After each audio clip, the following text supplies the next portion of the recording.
Bom dia, gente. Todos bem-vindos a esse nosso evento, tá? Um evento de comemoração do aniversário da casa.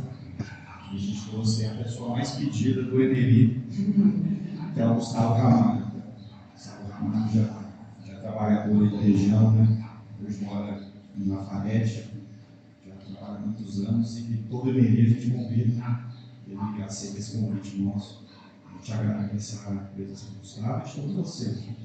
Então, esse evento a gente não fez nada grande, né? A gente fez um evento só para não passar batido no aniversário dessa casa. A gente está fazendo 48 anos. Nossa doutora diretoria, a Maria Geralda vai fazer a leitura também.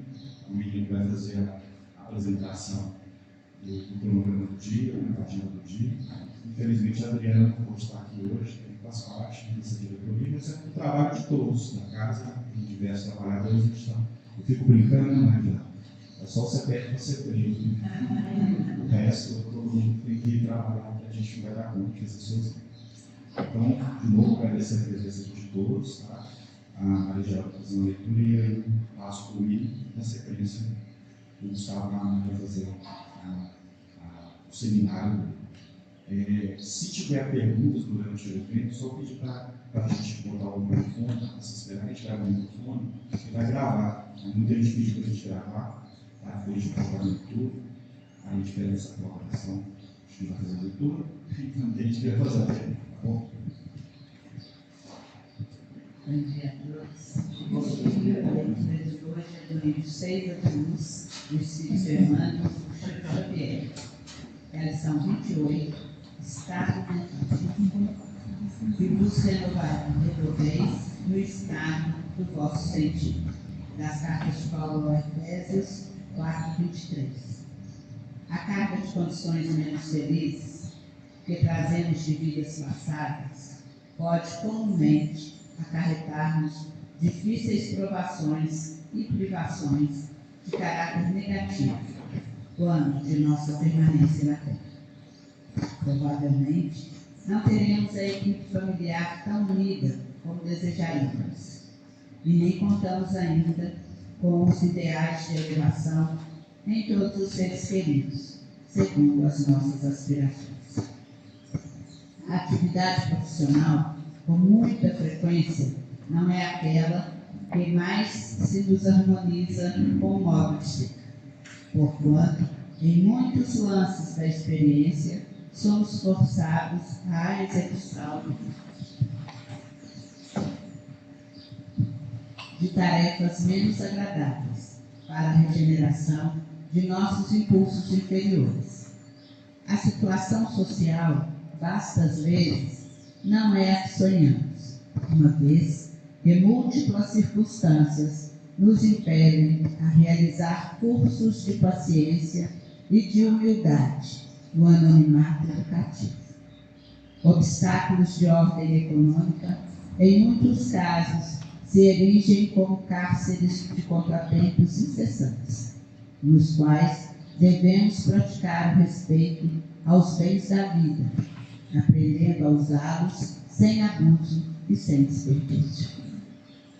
Às vezes, não possuímos no mundo nem mesmo o corpo físico que nos corresponde à estrutura psicológica, a fim de que saibamos trabalhar com vistas aos nossos próprios interesses para a vida superior.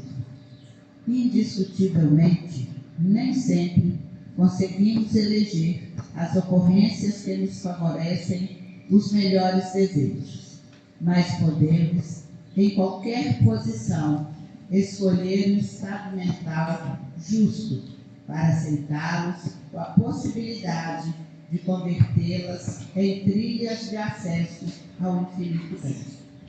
E depois de aceitá-las construtivamente, verificamos que a bondade de Deus nos concede a bênção do trabalho, no qual ser-nos-á possível ajudar-nos para que o céu nos ajude, abreviando qualquer período de prova, renovando o campo íntimo, sublimando a existência e acendendo a luz inapagável do Espírito em nosso próprio destino, para a edificação do futuro melhor. Assim seja. Excelente reflexão para iniciarmos 2025, né? Se não, você fala para nós, seria Deus. Bom dia a todos, gente. Eu peço a vocês para fechar os olhos agora. Senhor Jesus, estamos aqui em teu nome, comemorando mais uma data de trabalho nessa casa, 48 anos. Que possamos sentir a tua luz entrando nessa casa, revigorando todos os corações aqui presentes. Sejam eles desencarnados, sejam eles encarnados. Que possamos vibrar por essa casa e pelos seus trabalhadores, pelos seus trabalhos. Que possamos multiplicar a tua luz aqui na terra, Senhor, através desse trabalho. Estamos hoje aqui, reunidos em teu nome, mas relembrando cada momento que essa casa fez parte de nossa história e que vai fazer história na vida de várias pessoas, consolando, amparando e auxiliando. Por mais 48, por mais 48, por mais 48 anos. Que essa energia que sintamos hoje prevaleça em nós, porque hoje é o dia do nosso Natal, comemorando com muita felicidade, junto com a espiritualidade amiga, essa data marcante em nossas vidas. Que assim seja.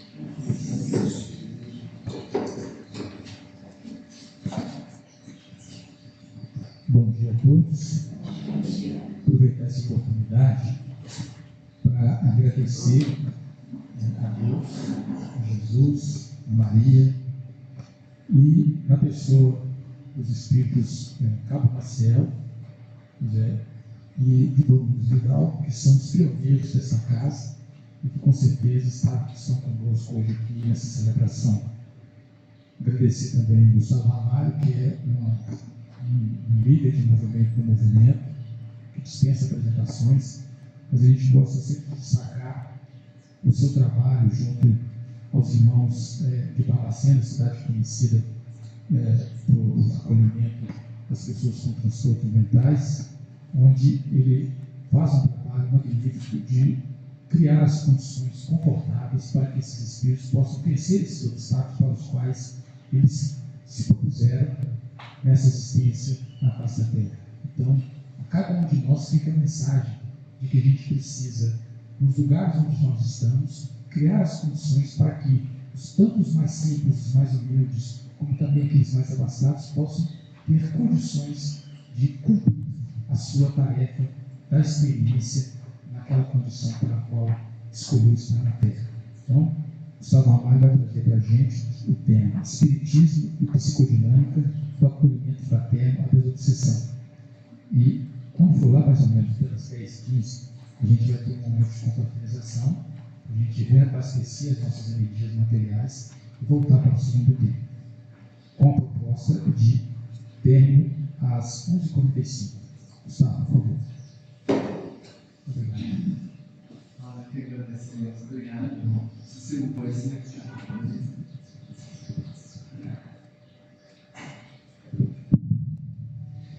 Meus irmãs, meus irmãos em Cristo, bom dia a todos e todas. Que alegria retornar ao Rio Preto, que alegria estar aqui em mais um ano festivo, mais um ano de trabalho, mais um ano de estudos. Eu digo sempre que tenho prazer em especial em participar desses eventos comemorativos. Nós também temos nossos trabalhos, o Grupo Espírita que um dia nos acolheu, em que também chegamos mais doentes do que hoje estamos, e como foi tão oportuno ser acolhido no ambiente, ser orientado.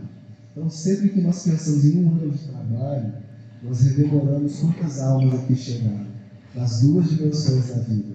E que momentos que aparentemente muito simplórios para a maioria de nós pode ter transformado a jornada de um espírito que deixou de cometer equívocos e começou a empreender esforços em agir em conformidade com a lei divina. E é por isso que nós trouxemos, antes de adentrarmos propriamente ao tema, uma fala do professor Kardec, quando ele fazia um pouco disso, viajava nos idos de 1862 a 64 principalmente, viajava aí às casas espíritas. E qual era o objetivo dele viajar? Conhecer os espíritos e falar um pouco sobre aquilo que ele pensava sobre o espiritismo. Sobre o que ele pensava sobre o espiritismo. Então ele traz, acho que nós temos um problema técnico, eu vou lendo aqui, não tem problema. Ele traz uma fala que é a seguinte: falando aos espíritos, coloco em primeira instância o consolo que é preciso oferecer aos que sofrem, erguer a coragem dos caídos, arrancar o homem das suas paixões, do desespero, do suicídio, detê-lo talvez no limiar do crime. E essa fala de Kardec demonstra que o espiritismo tem que ser prático, tem que ser aplicado às nossas vidas. Então não se trata de uma mera teoria, um conjunto de hipóteses, até porque Allan Kardec não trabalhou com hipóteses. Ele observava o fenômeno e daquele fenômeno os efeitos remontava à causa. E a partir daí desenvolve uma linha de raciocínio que contribui para que aqueles que estão em momento de sofrimento encontrem caminhos, para que possam, a partir desse caminho, caminhar. Porque a maioria dos indivíduos que sofrem não querem estar no lugar de sofrimento. E é por isso que o sofrimento ainda é uma necessidade na Terra. Bendito Aguilhão nos dizeres de Paulo de Tarso, porque nos faz perceber uma coisa: há algo de errado na minha vida. Porque se há um Deus, esse Deus só pode ser Deus se for bom, se for justo e se for misericordioso. Ele não me criou para sofrer. E se sofro, algo está errado. E não é com Deus, nem com a sua lei, que é perfeita. Portanto, é comigo. Mas o que é que está errado na minha vida? O que é que eu preciso fazer para continuar a caminhada? Nós quebramos na caixinha. Vou continuar aqui. Como eu falo mais, vocês vão me ouvir. O que eu preciso fazer para caminhar? Por onde ir? E que passos dar? Então, o nosso objetivo hoje, nessa manhã, é tornar o espiritismo aplicável. E para aplicá-lo é necessário conhecê-lo minimamente. Eu não tenho aqui a menor pretensão de dar aula de espiritismo ou de ensinar a doutrina espírita, porque esse é um processo íntimo. Meu papel aqui é de tentar aguçar sobre alguns temas oportunos e depois demonstrar a aplicação dessas temáticas na vida de algumas pessoas que chegaram à casa espírita. Ou seja, é mostrar que se nós utilizarmos o método proposto por Kardec, nós podemos fazer o que ele coloca em primeira instância: o consolo, ajudar os que sofrem. Então, por favor, fiquem à vontade em perguntar e comentar. A gente tem uma manhã de trocas. É isso que nós grande objetivo. Kardec vai dizer o seguinte, então, sobre a necessidade de estudo para que a gente ajude quem sofre. Porque nós temos uma ideia equivocada de que não, o fato de eu ter empatia pelo outro, o fato de eu me importar com a dor alheia, isso é suficiente para eu ajudar essa pessoa. Existe um jargão que ele não é de tudo errado. De boa vontade, você sabe, né? O inferno está cheio. Porque com boa vontade, muitos de nós podem dar orientações equivocadas. Eu posso ter chegado aqui no Rio Preto e pedir informação para alguém. Aí o senhor Zé do Poço, ali, na melhor vontade, Evangelho do Cristo, eu já ouvi falar. Eles vão lá, é Bauxica, né? Manda lá da Bauxica, que eu acho que era do outro lado, né? Boa vontade, compadecido de um viajante perdido, achou que sabia onde era. Aí eu estou vendo até uma igreja. Uma igreja, eu acho que é essa mesmo. Eu chego lá. Percebe que orientar, conhecer previamente. A questão 780 do Livro dos Espíritos é muito impactante nesse aspecto, porque Kardec pergunta o seguinte: a evolução moral sempre decorre da evolução intelectual? A resposta: sim, mas nem sempre imediatamente. O que é que os Espíritos estão dizendo? Que sim, decorre sempre da evolução intelectual, mas não é porque eu sei que eu já fui, não é imediato. Aí nós podemos de novo remontar ao que diz: o bem que eu quero fazer, eu não faço, e o mal que eu não quero, esse eu ainda faço.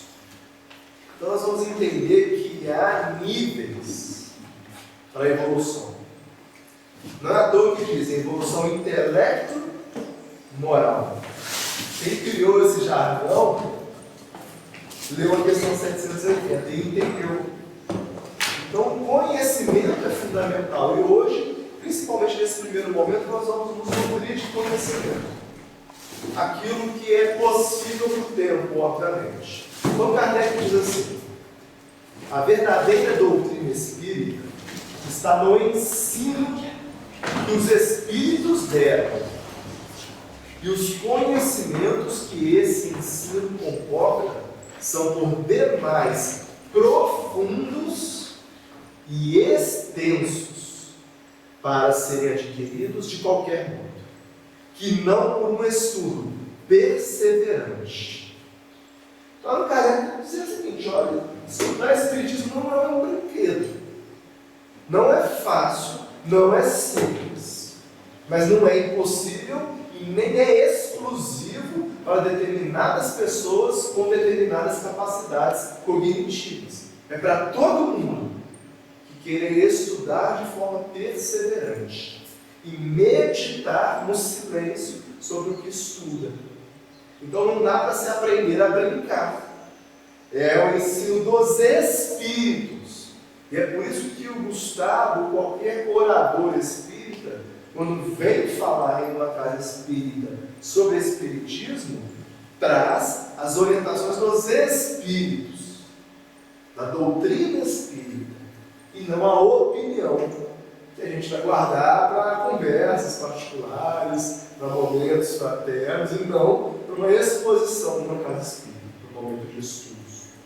Então nós precisamos partir desse princípio, que é complexo.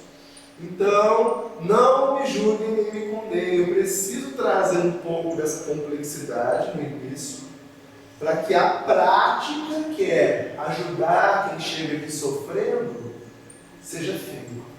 Para que essa pessoa que chega na casa espírita, pensando-se muitas das vezes doente, achando-se muitas das vezes sem esperança, possa ser orientada com as ferramentas que os Espíritos nos deram para que se sintam melhor. E é o que no final nós vamos mostrar alguns casos, o que der tempo aqui hoje. Porque graças ao bom Deus e à doutrina espírita são muitos os casos. E eu tenho certeza que isso acontece aqui. De pessoas que chegam às vezes pensando em tirar a vida física e depois de um tempo são colaboradoras na casa. E eu vejo que esse é o grande objetivo. Mas esse objetivo, para se cumprir, demanda que nós tenhamos conhecimento. Demanda que nós saibamos o que fazer, como acolher e como orientar. Então, partindo desse princípio, nós vamos trabalhar agora questões básicas. Nós trouxemos aqui alguns pequenos trechos do livro Pensamento e Vida, o capítulo 1. Tá? Para nós, aqui tem. Vou usar esse recurso aqui hoje para vocês irem acompanhando o raciocínio. Né? Eu sou estabanado, vou deixar aqui abrir. Então, o livro é Pensamento e Vida. Para quem não sabe, essa é uma cartilha falada que existe no mundo espiritual. É um curso para quem vai reencarnar, que é feito na colônia Nosso Lar. Então, esse é um livro muito importante para todos nós espíritas, porque traz ali alguns temas relacionados às necessidades que teremos aqui na Terra. E é quase como relembrar para quem não pôde fazer o curso no Nosso Lar. Eu tenho a impressão que eu não pude. Então eu posso aqui pelo menos relembrar. Também essa obra maravilhosa, meu filho. Dizia, né, a doutora Marlene Nova, o pequeno, grande livro. Meu filho, com lições pequenas, mas tão profundas. Então nós vamos trabalhar o capítulo 1. Na verdade, não vou trabalhar o capítulo 1 porque ele é muito mais profundo do que eu vou expor. Um pouco que eu vou expor nessa manhã, alguns trechos do capítulo 1, intitulado Espelho da Vida. Então, Emmanuel traz no primeiro capítulo o Espelho da Vida, que é um estudo sobre a mente. Ou seja, o dinamismo do psíquico humano. A mente, esse espelho, é basicamente esse processo de emissão, recepção, decodificação do que o espírito deseja, sente, pensa. Para então, através da vontade, escolher o que desejar, o que sentir, o que pensar e como agir. E aí seremos perfeitos. Quando pudermos e tivermos condições de escolher a partir da vontade. Ela será tão forte que nos dará a condição de sobrepujar as dificuldades da vida. Então, no primeiro capítulo, o Emmanuel vai dizer assim, lá no início: a mente é o espelho da vida em toda parte. E aí nós precisamos lembrar sempre a figura de um espelho, né, que tem uma característica bem simples, né? É um anteparo que vai captar ondas eletromagnéticas, fótons, e depois vai refletir. Então, aqui numa figura simples, que eu sou péssimo de desenho, por isso que eu uso data show, nós vamos entender que quem pensa, quem deseja, quem sente é o espírito, não é? Somos nós. Então há em nós aqui essa capacidade natural de emitir ondas eletromagnéticas. O que seria a mente? Essa interface que capta e vai refletir nos outros corpos. Eu gosto sempre de dar um exemplo. Quem gosta de Pink Floyd vai lembrar, é Dark Side of the Moon, né? Tem aqui a luz e depois aqui as diversas luzes que saem, né? Entra a luz branca através de um prisma, aqui quem gosta de física também serve, né? Não é muito meu caso, eu prefiro Pink Floyd, mas tudo bem. E sai aqui a luz refratada em diversas frequências, do vermelho ao violeta.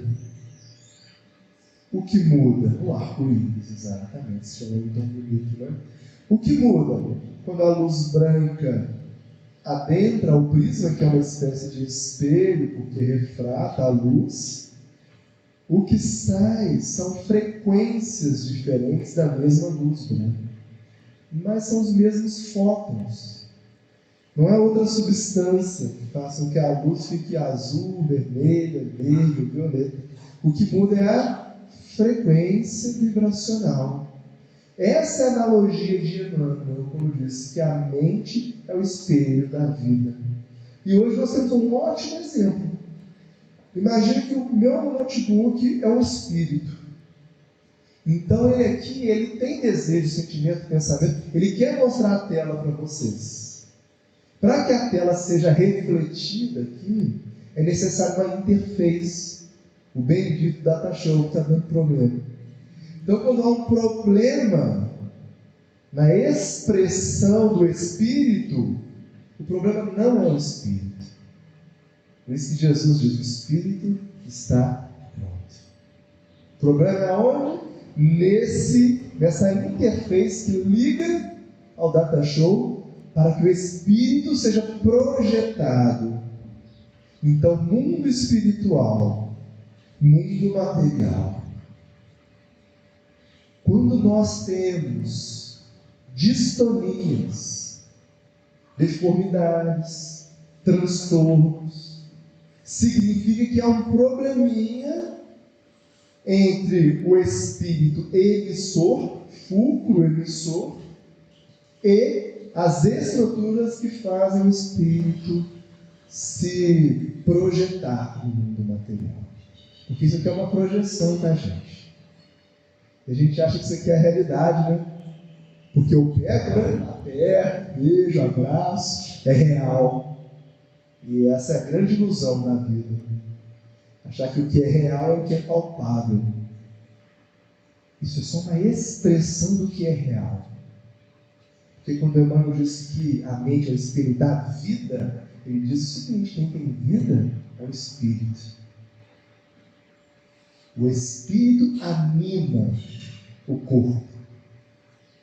E se vocês forem aqui, né, no INL e verem lá corpos sem espíritos, eles estão inanimados. Não adianta evocar, não adianta mexer, não adianta gritar, como em velórios as pessoas, né, ficam tentando fazer, porque não tem mais o espírito. Então a gente tem que entender que o que tem vida em nós é o espírito. O que em nós é vida é espiritual. Então, quando o corpo morre, é só essa energia que acabou, que não permite mais com que a minha mente se expresse no mundo material. Matéria.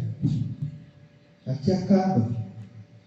Tem um corte, um fenômeno biológico. Agora, e quando eu me expresso aqui de maneiras diferentes? É quando, não é que o espelho quebrou totalmente, mas ele se partiu. Vocês já viram o espelho partido? Significa que eu me parti também? Aí eu me olho no espelho e vejo um monte de pedaços da minha imagem. Mas aquilo é a imagem, não é o objeto. E é a partir daí que o Espiritismo propõe ferramentas para nós ajustarmos o indivíduo.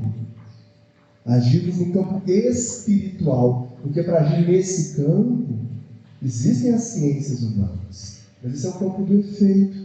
Nós espíritas devemos trabalhar aqui, desde o atendimento fraterno da casa espírita. E é sobre isso que nós precisamos entender como acolher, como orientar quem. E para isso, a primeira coisa que nós temos que lembrar, o que nós vamos ver e ouvir dessa pessoa é um reflexo. E eu preciso entender de onde vem esse reflexo, que é do Espírito. E aí o Emmanuel vai dizer, a mente, continua, né, o texto, ergue-se na terra para Deus, sob a égide do Cristo, a afeição do diamante bruto, que, arrancado ao ventre obscuro do solo, avança com a orientação do lapidário. Ah, vocês que são daqui de Ouro Preto, né, essa turma aí da terra dos minérios, né, para a magnificência da luz. Olha que imagem bonita o Emmanuel traz para nós, né? Então a mente é um diamante bruto que cresce na terra para Deus. E aí nós temos a ideia, né, de um diamante bruto, né? Por favor, imagina um diamante bruto aqui, tá bom? O que vai dar valor a esse diamante? A lapidação, que vai promover o maior número de faces ao diamante, que como efeito da refração da luz, vai torná-lo mais brilhante. Então imagina que, Deus cria os espíritos simples e ignorantes, questão 115 do livro dos Espíritos. Dá a cada um uma missão, para que através do conhecimento da verdade alcance a perfeição. O que é isso? É tornar um diamante bruto em um diamante lapidado. E, gente, ninguém combinou comigo que eu tinha que desenhar, tá? Já vou deixar claro. Pelo menos no mundo espiritual não, né? Não vou saber fazer 3D não. Entendam aqui, tá? Então, esse é o processo de evoluir. Lapidar a mente. E por que isso é muito importante? Porque logo em seguida Emmanuel diz assim, vou ler textualmente que eu acho importante. Estudando a mente na nossa posição espiritual, confinados que nos achamos entre a animalidade e a angelitude, podemos interpretá-la como sendo o campo de nossa consciência desperta, na faixa evolutiva que o conhecimento adquirido nos permite operar. Então, Emmanuel diz que a mente é o campo da consciência desperta. Isso quer dizer o quê?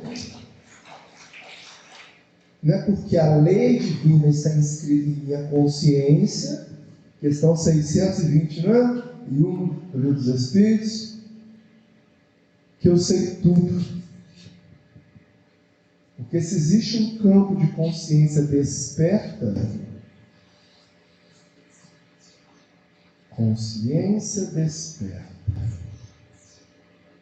existe um campo de consciência que dorme. Nós podemos chamar de inconsciência ou não consciente.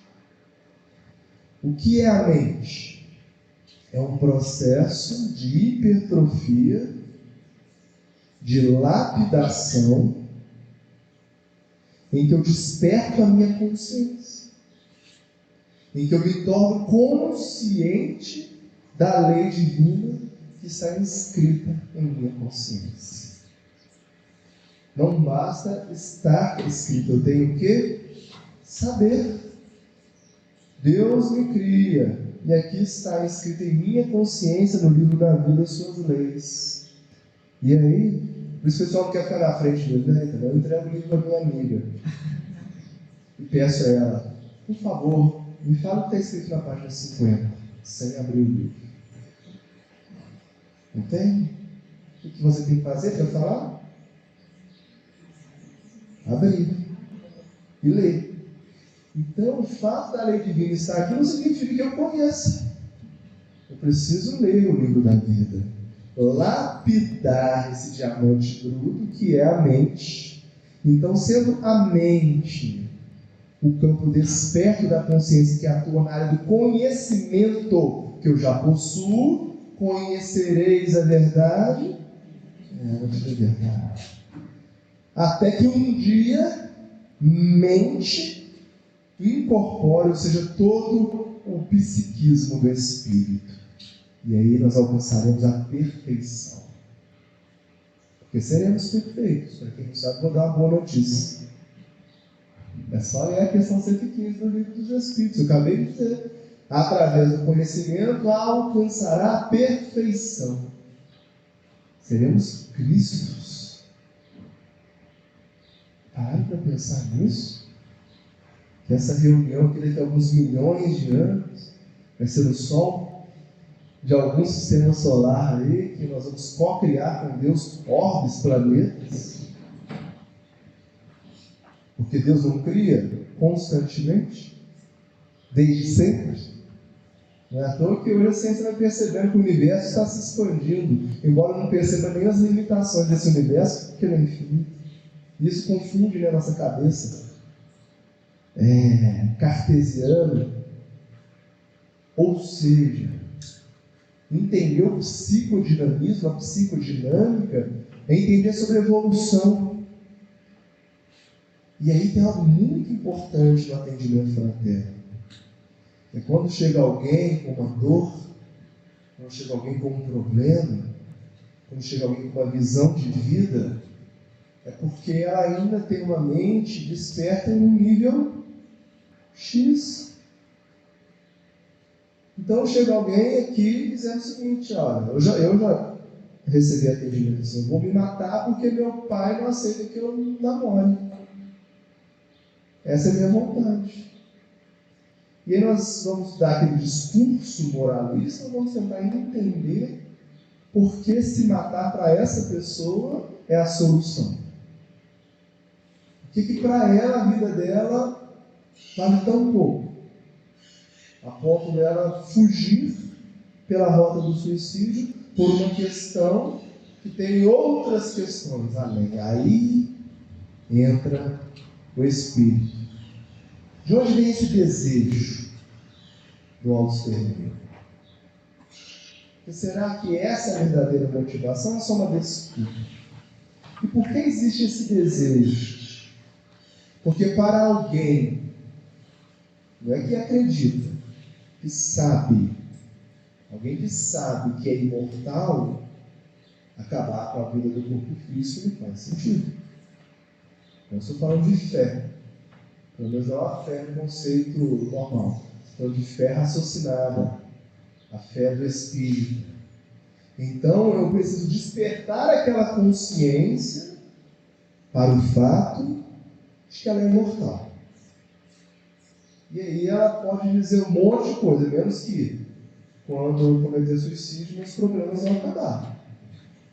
Ela vai buscar naturalmente outras formas de conviver com essa problemática. Mas não é para dizer que ela está errada, que ela vai para o inferno, que ela vai para o umbral, né, que é o inferno dos espíritos, né? Ela vai para o umbral, fazer igual a André Luiz. Não, é para tentar primeiro entender de onde vem esse processo. E aí eu vou trazer mais à frente um caso prático, né, para vocês entenderem como a gente coloca em prática isso. E por enquanto só estou embasando. Então o conhecimento é o guru, é o lapidário, que vai tornar um diamante bruto em um diamante que ilumina. Vai desenvolver a mente, vai ampliar o campo da consciência desperta, que essa é que dorme. Consciência desperta a gente chama de, vamos lembrar, mente. E a tal consciência do livro dos Espíritos é a que dorme, que vai se despertar nesse processo. Pessoal, até aqui estou claro, tudo bem, ou muito confuso? Não tanto quanto os desenhos, né? Mas estou dando para acompanhar a linha de raciocínio. Tá bem. Bom, então agora, já que está tudo claro, nós podemos ir para o próximo nível. Aí eu vou trazer aqui um modelo, que é o modelo de um psiquiatra espírita chamado Jorge Andréa.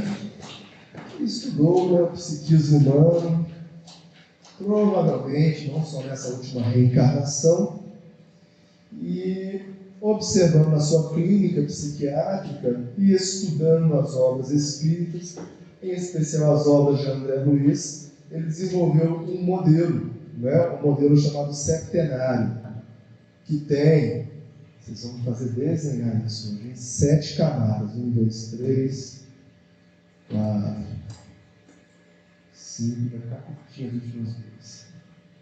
Por isso que no livro está sempre curtinho as últimas, agora eu entendi.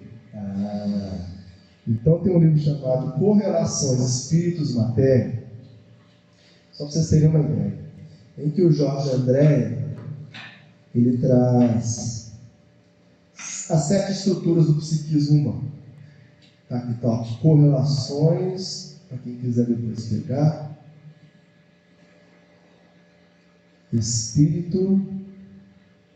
Está gravando, né, Aritã? Matéria. Professor de português lá no matou. Beleza. Então ele traz essas estruturas para nós entendermos o que é psicodinâmica, que é a proposta do companheiro Jorge Andréa.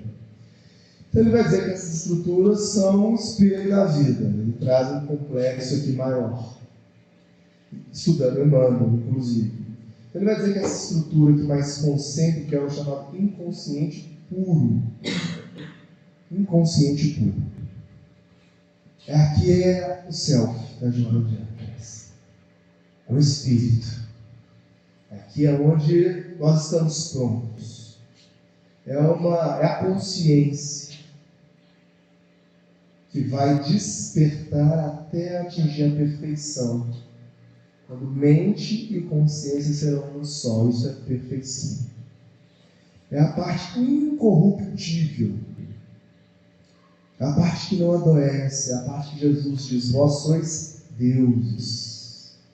É a nossa experiência latente de sermos Cristo. É a nossa potencialidade crística.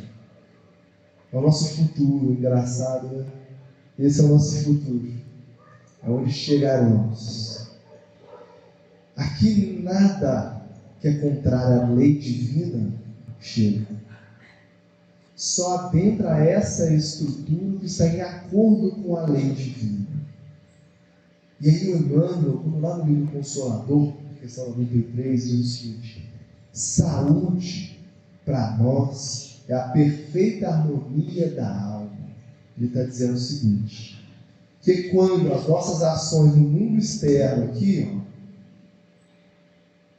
estão em harmonia com a lei divina, há um estímulo que chega à consciência, gerando bem-estar, saúde, cura. Quando esse estímulo, essas ações são contrárias à lei divina, então nós vamos chamar isso aqui de terapêutico. E isso aqui, não preocupe muito com a confusão, não, tá? De patogênico. É barrado aqui, no que o Jorge André chama de inconsciente passado ou arcaico. E ele utiliza muito da tese de Freud, inclusive, que descobre, né, o mundo inconsciente para nós. Então, o que é contrário à lei divina, quando chega a essa estrutura do psiquismo do espírito, cria espécies de neoplasias, tumores psíquicos, que ele chama de núcleos em potenciação. Não se preocupem com o nome, eu preciso falar para criar minha linha de raciocínio, tá bom? Mas não se preocupem com isso. O que é importante? Que literalmente, quando eu tenho ódio, quando eu tenho inveja, quando eu tenho ciúme, quando eu tenho ira, eu estou adoecendo o meu psiquismo, mas não a minha parte futuramente pura, não é? O inconsciente puro. Isso vai para outra estrutura que é o inconsciente arcaico ou profundo. E ele vai se comunicar com as outras estruturas. Aí aqui nós temos, vou colocar aqui, um inconsciente arcaico, só para eu ler e ter facilidade. Aqui nós temos o inconsciente atual, que são memórias mais próximas das nossas reencarnações mais próximas e que se comunica com os núcleos em potenciação, esses pontinhos pretos aqui. É como se fosse um câncer. E literalmente, em alguns casos, vira câncer. Para quem quiser, eu não vou entrar muito nessa ideia de hoje, é só ler o livro Nosso Lar. E lá no capítulo 4, o André Luiz, ele chega, né, ao hospital da colônia Nosso Lar, e o médico Henrique de Luna vai dar o diagnóstico para o André Luiz. E aí o André Luiz recebe o diagnóstico de que ele chegou como suicida. E ele fica indignado. Suicida? Eu não. Lutei 40 noites no hospital, passei por 2 cirurgias. A causa da minha morte foi um câncer no intestino, ou seja, uma oclusão intestinal. Por isso que eu morri. O senhor está enganado. Eu também fui médico, né? A gente imaginou o André Luiz lá, né? Então pega aí o prontuário certo, se você equivocou. Aí o Henrique de Lula diz assim, resumidamente, vou resumir para vocês. Talvez o estimado irmão não tenha percebido as causas profundas da sua doença. Aí ele vai trazer algumas coisas que eu vou suscitar aqui rapidamente. O irmão teve desvios no campo da sífilis. Ou seja, o irmão teve uma conduta sexual inadequada que resultou em uma doença, a sífilis. Ele vai dizer, porém, se o irmão não estivesse faltado com a fraternidade e com a temperança, essa doença, a sífilis, não viraria o câncer do tumor. Então, o diagnóstico do André Luiz foi intemperança e egoísmo. Essa é a doença do espírito André Luiz, que resultou o quê? Na exudação de um núcleo em potenciação, que muitas das vezes tem um fator expiatório, aqui, ó, na última estrutura, que é o corpo físico. Corpo físico. Volto a dizer, não se preocupem com esses detalhes. O que é importante dizer é o seguinte: se eu tenho ações contrárias à lei divina, eu crio uma memória no meu psiquismo, lá no inconsciente profundo. A cada um será dado segundo as suas obras. Isso aqui uma hora tem que sair, gente. Porque nós não vamos ser perfeitos. A gente vai ter que limpar essa área. Isso não dá para fugir. É por isso que a gente tem que pensar 10 vezes antes de agir contrário à lei divina. Porque senão é como eu pegasse um empréstimo com alguém que vai me cobrar daqui a pouco. Aí eu resolvo um problema agora e crio outro talvez maior mais à frente. Então eu tenho que pensar aqui, ó, para que essas estruturas saiam. E aí vem uma boa notícia, de uma maneira tranquila. Porque essas estruturas, os núcleos em potenciação, não precisam sair só como câncer, como esquizofrenia, como transtorno depressivo. Não. Sabe como é que pode sair isso aqui, gente? Trabalho no bem, reparação. E é o que eu vou mostrar quando eu trazer os casos. Porque o que a gente lê na obra do Céu e do Inferno, né, e ano que vem faremos 160 anos de publicação do livro do Céu e do Inferno, nós espíritas precisamos estudar essa obra. Ela é maravilhosa, as obras que Kardec traz os espíritos mais na prática. Lá no Código Penal da Vida Futura, do livro do Céu e do Inferno, no artigo 16º, os espíritos vão dizer o seguinte: arrependimento, expiação e reparação. São os 3 processos pelos quais o espírito passa para se reharmonizar com a lei divina, para expulsar o bendito do núcleo em potenciação. Com arrependimento, dizem os espíritos, ainda no céu e no inferno, eu vou diminuir. Imagina que eu tenho um núcleo em potenciação desse tamanho. Eu vou diminuir a necessidade da expiação. Então eu me arrependo do mal que eu fiz. Eu peço perdão. Qual a importância do perdão? Primeiro que a gente acha que está perdoando o outro, né? A gente acha que o perdão tem a ver com o outro. A gente cai num erro enorme. Quando eu não vou perdoar ele, não, me fez tão mal, eu vou perdoá-lo. Eu estou esquecendo só de uma coisa. O outro que te fez mal, se ele se arrepender, se ele reparar, o mal que ele te fez fica contigo. Porque ele vai diminuir o núcleo em potenciação dele. E se ele reparar, sabe o que está escrito no Céu e no Inferno? Acabando com a causa, acaba-se com o efeito. Não precisa expiar. Olha que beleza, eu estava falando mais cedo agora. É aí que a gente tem que entender que Jesus é o médico por excelência, que ele trouxe a receita da saúde integral, que é: errou, arrepende. Pecaram contra ti, perdoa. Ama o próximo como a ti mesmo. Porque se vivermos dessa forma, teremos vida e vida em abundância. E é nisso que o conhecimento espírita opera. Então, hoje, se nós temos aqui, se chega alguém com uma dificuldade, é um núcleo em potenciação que está saindo. sendo exudado. Saúde e doença é um conceito na Terra um tanto quanto complexo. O indivíduo pode estar com o corpo doente aqui, ó, mas o espírito está são. Por quê? Aí eu vou usar a fala de Gabriel Delan, que é um outro grande estudioso da doutrina espírita. Ele vai dizer que o perispírito tem como uma espécie de mata-borrão. Aí o perispírito, gente, é essa estrutura aqui, tá? Mais uma vez, só para exemplificar, fiquem tranquilos. Tem como mata-borrão o corpo físico.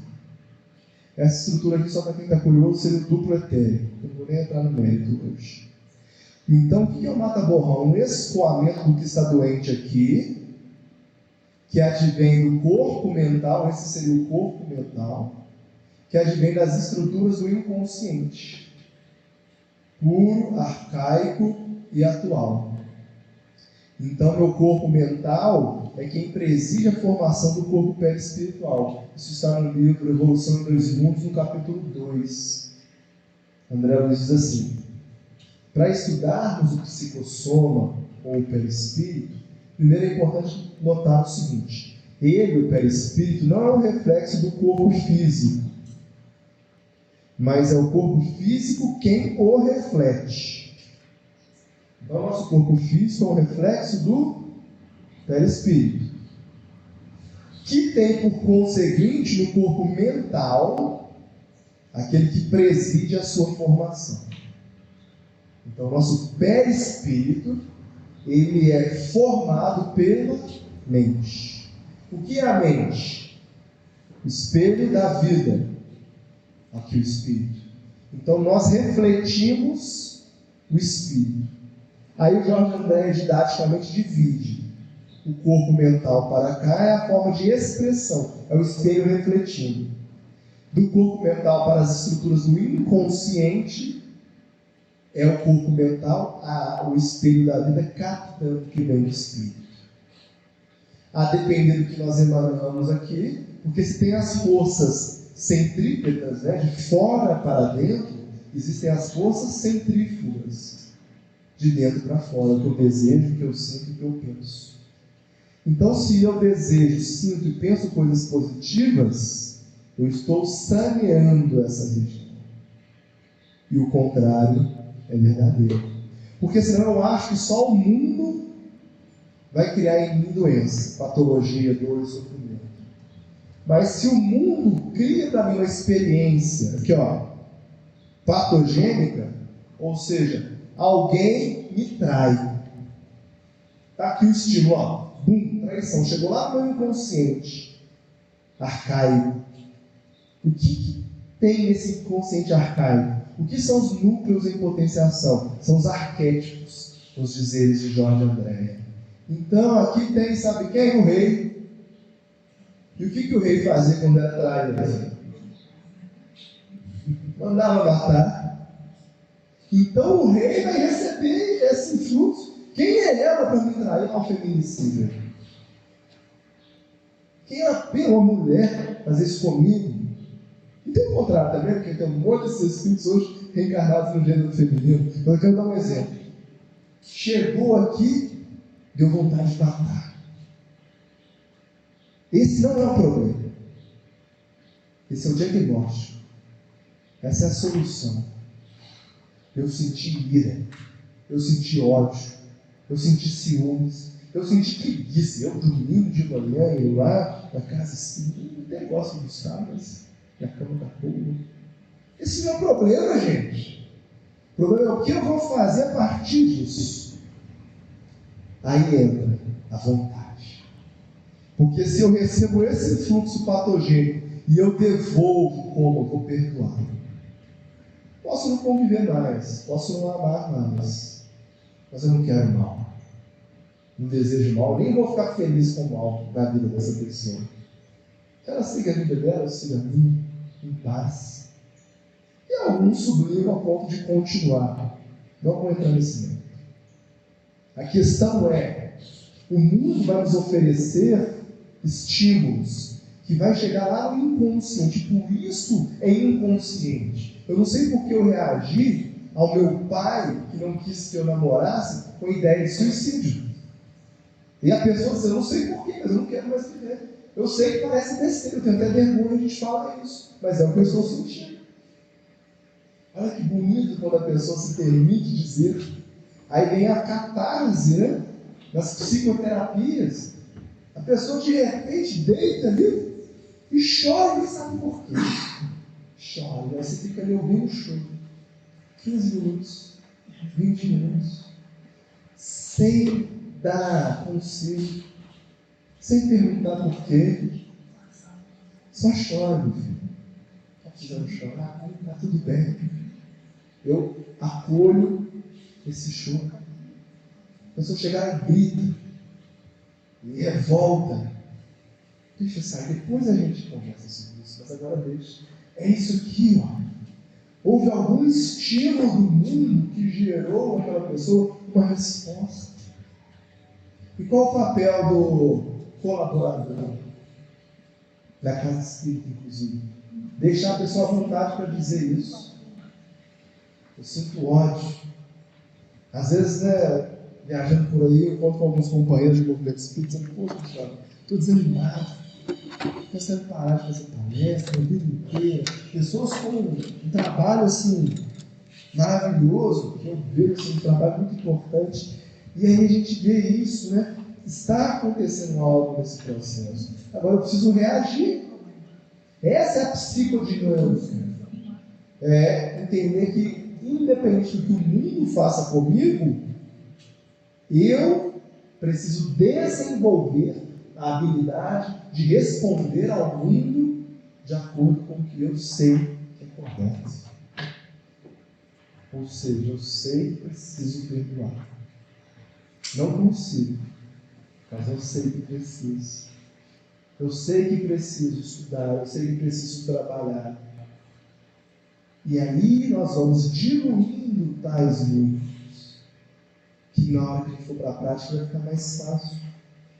Pessoal, depois desse monte de seta aqui, está parecendo uma aula de física mesmo, né? Alguém quer fazer alguma pergunta, algum comentário? Só para não ficar assim uma coisa muito fora do que vocês conseguem, nesse momento, perceber nesse desenho.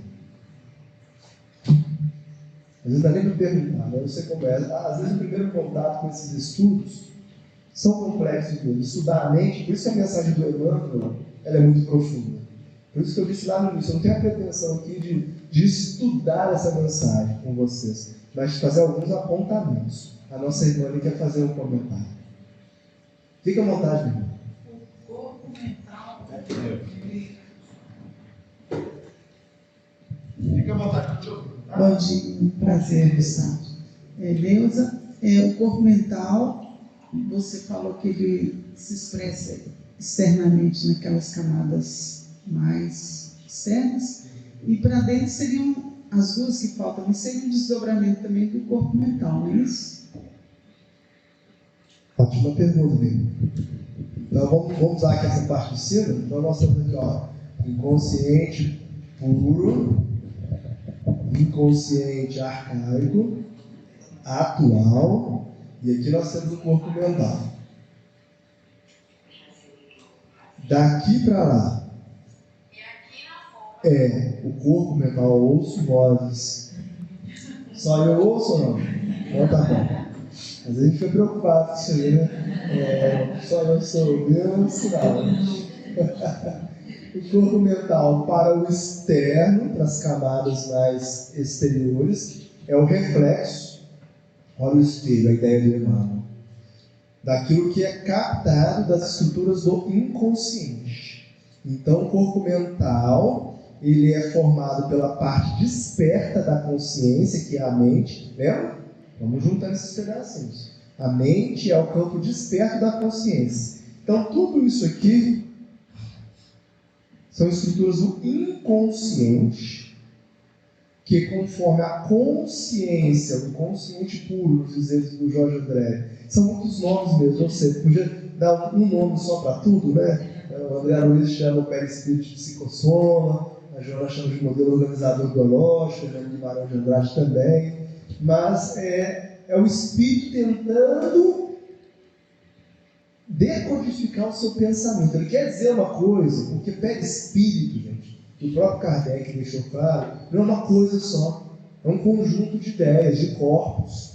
E a gente tem que ter essa ideia, que engloba, na teoria ou na proposta de Kardec, o corpo mental. André Luiz, em Evolução em 2 Mundos, vai explicar um pouquinho sobre isso. Então, o corpo mental, ele capta o que nós desejamos, sentimos e pensamos. Isso vira uma coisa chamada matéria mental. Para dar um nome, mais um nome, né? A matéria mental é o substrato da mente. É o reflexo. E essa matéria mental é que constitui o perispírito. E aí, não vou também entrar nesse mérito hoje, mas existe a teoria corpuscular do espírito, de Hernani Guimarães de Andrade, que é um colaborador contemporâneo de Jorge Andréa, em que o próprio espírito André Luiz, através do Chico, disse: olha, prossiga suas pesquisas, você está indo no caminho certo. Criador do termo modelo organizador biológico, ele vai trabalhar aqui com as partículas mentais, baseado no livro Mecanismos da Mediunidade, principalmente o capítulo 4, em que André Luiz vai dizer assim: nós no mundo espiritual estudamos o pensamento. Aqui damos o nome de matéria mental. Essa matéria mental, ela tem psipartículas. E lá ele dá nome a elétrons, prótons, pósitrons. Ele só de uma forma analógica traz esse conceito. O que o Hernani Guimarães faz é entender que essas partículas, que ele vai chamar de intelectons, bíons e perceptons, têm características, como se fossem nossas células do corpo físico. Então, a depender dos perceptons, que tem a ver com aquilo que eu já experienciei, dos intelectons, que tem a ver com aquilo que eu aprendi, eu crio bíons, que seriam os elétrons na estrutura psiatômica, no átomo mental. Ou seja, eu vou vivificar a matéria. É onde o fluido vital atuaria, fazendo com que o Gustavo consiga pensar que quer andar e andar. Porque se não tivesse esse bio, esse fluido vital, o Gustavo, o espírito ia pensar, mas o corpo não ia responder. É o problema do projetor aqui, ó. A interface ia ter problema, que é a nível perispiritual. Então, respondendo a irmã, basicamente, a nossa mente, enquanto espelho da vida, capta o que vem das estruturas do inconsciente e reflete para aquilo que é consciente. Então, a partir do nível perispirítico, eu sou consciente. Mas é diferente de consciência. Eu sei que é complexo, gente.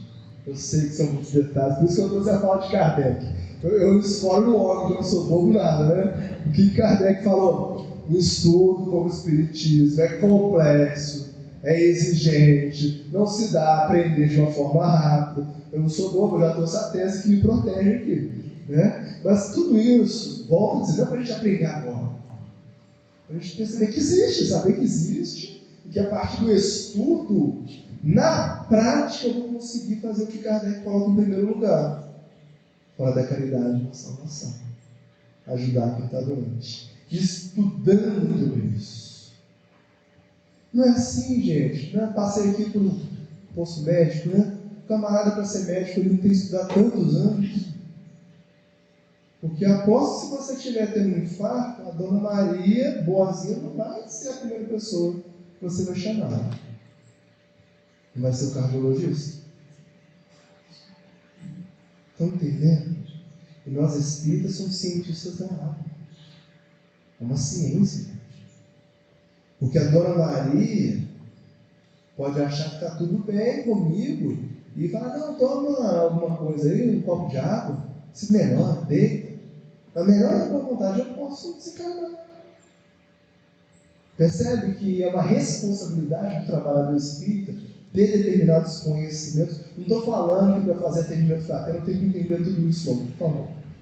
Mas para fazer bem, com segurança, não ter medo. Nós chegou uma pessoa obsediada, rolando no chão aqui. Chegou uma pessoa que está com tentativa de auto-extermínio. Aí eu não vou atender, porque eu ouço isso o tempo inteiro. Quantas vezes me ligam, meia-noite, 9 da manhã, o Gustavo, tem um caso aqui, o bicho está pegando, você me ajuda, um companheiro espírita. E não é um novato. Eu penso assim, meu irmão, você deveria ter condição de entender esse cara. É porque eu sou só, tem que dormir, né? Não é falta de qualidade, não, senão eu sou doente, daqui a pouco você vai ter que me ajudar. Ô, Gustavo, dá pra vir fazer pra não dar? Não, rapaz, eu tô ruído.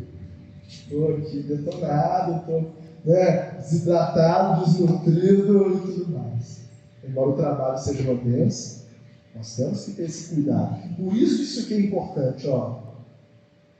Criar pessoas capacitadas, multiplicar pessoas, para que não fique na dependência do João, da Maria, do José. Quantas casas, quantos trabalhos nós vemos que acabam porque aquela pessoa que encabeçava não se preocupou em multiplicar seus conhecimentos. E aí o trabalho vai ficando, as pessoas que vão continuar ficam inseguras, ficam desmotivadas. Então a ideia disso aqui é só mostrar que esse conhecimento tem aplicabilidade. O Emmanuel continua. Nós vamos parar aqui horas do café, gente? Só para agora, ó. Então vamos tomar um café. Depois de tudo isso, né, nós vamos tomar um café. E na hora que eu voltar, nós vamos mostrar a aplicabilidade disso para ficar mais tranquilo. Tá bom? Bora ao café.